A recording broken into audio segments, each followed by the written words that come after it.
The all-new generation of the Mercedes CLS.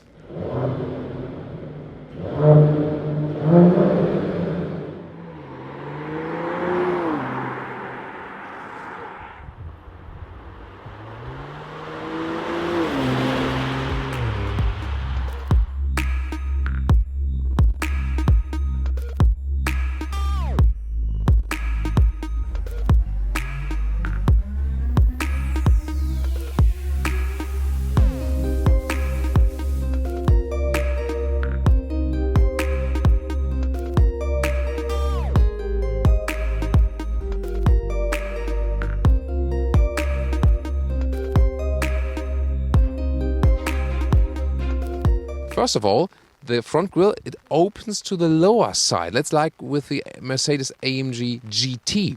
So basically a sportier approach. 4 meters 98 or 16'3" is the total length of this vehicle. And well, you see in the side profile, especially around the door area, there are no hard design lines. This is a new trend, basically a retro trend, to go back with a more simplistic round way. Then rims starts with 18-inch. The AMG or AMG line come with 19-inch, as it is here at the moment. So the rear, it has basically a very round shape. The taillights are now more horizontally drawn. Here the CLS 53 has this additional small wing lip, but I think it's not really fitting to the design of the vehicle.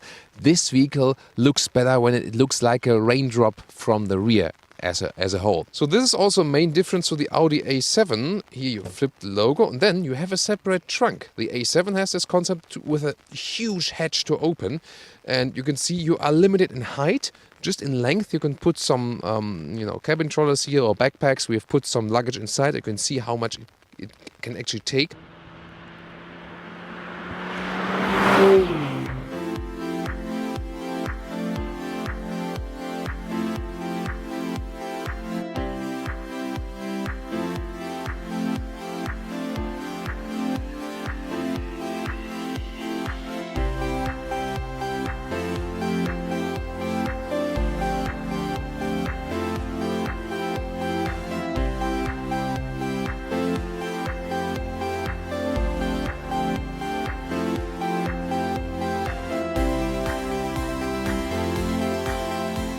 Central purity is the design scheme, and I can explain that very soon a little bit more.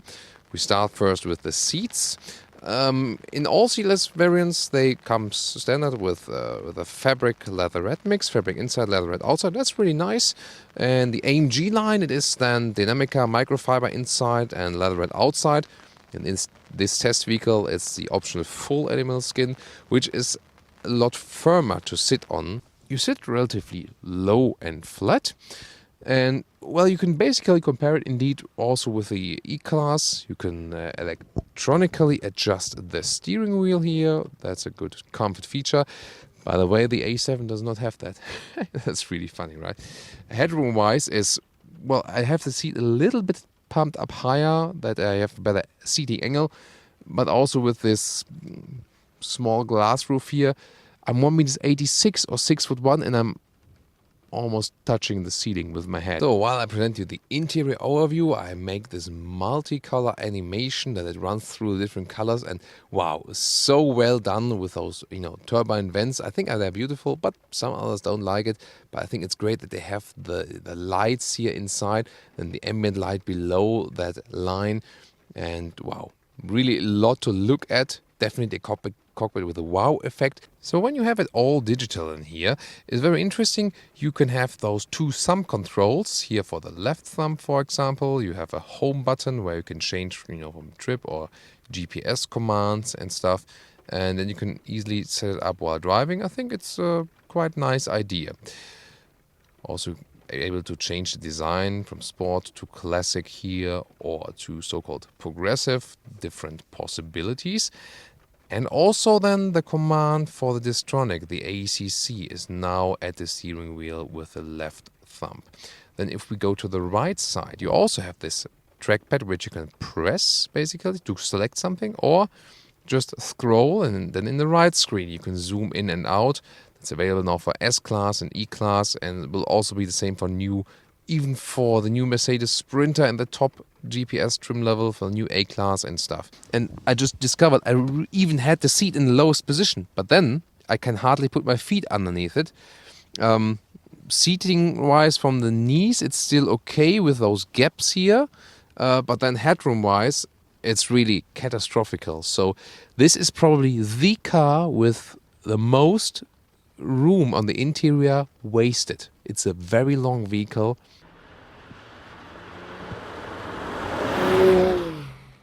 Ta-da! Here we go with the R6, so a 6-cylinder, 3-liter of displacement, petrol turbo, either with 367 horsepower in the CLS 450 or here with 435 horsepower in the CLS 53, and both have 22 horsepower extra from the electric engine. So it's an inbuilt hybrid, a new 48-volt mild hybrid, so to say, and for more power and more efficiency both.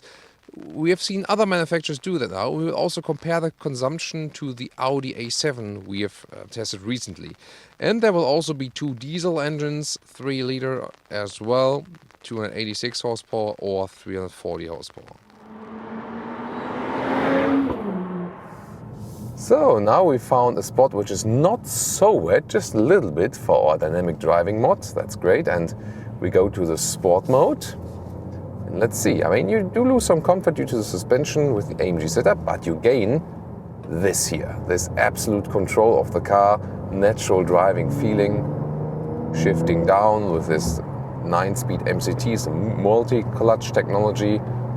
Wow. And of course, the seat bolsters are turning up. A little bit losing the grip here with the wet road. You feel it just a little bit, but naturally to control.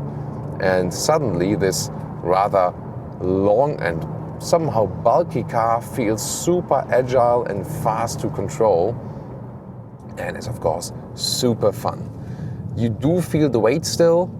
That's a difference to a smaller car, so it pushes you a little bit then inside the corners, or well, to the outside of the corner then, so to say.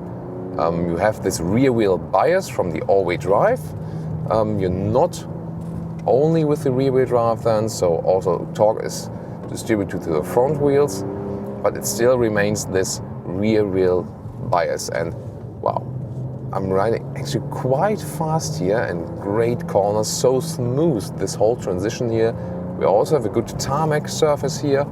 Look also how precise the steering wheel is according to where I'm steering on the road. That's really a lot of fun.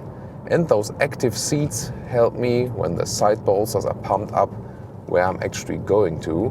That's really cool stuff.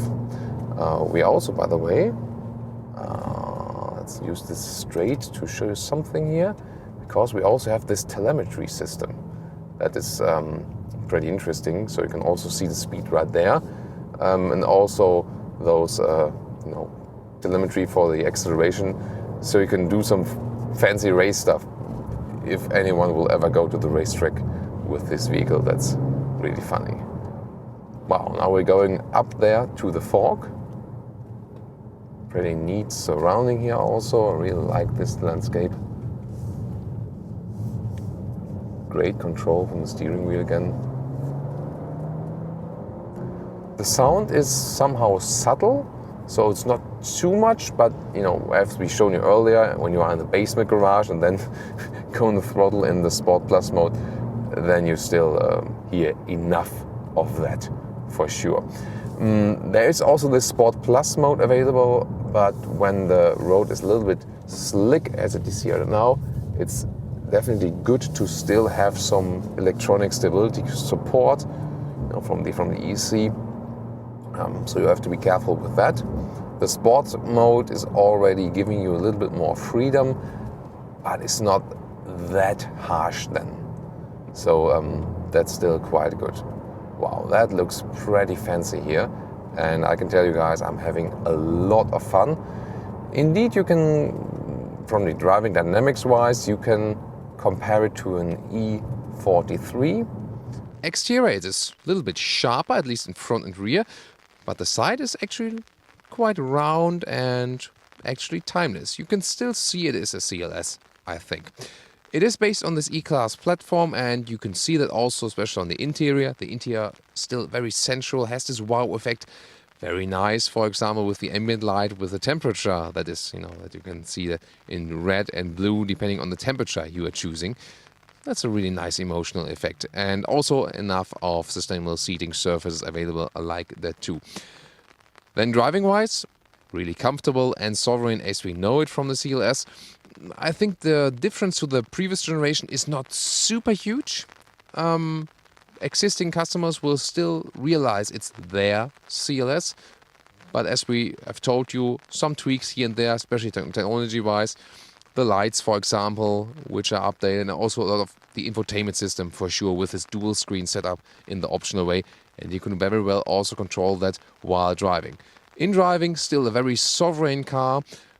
This AMG version here, then a little bit stiffer, of course. I would, go for the softer variant, for example, the 450 petrol engine, because I think it makes much more sense together with this car.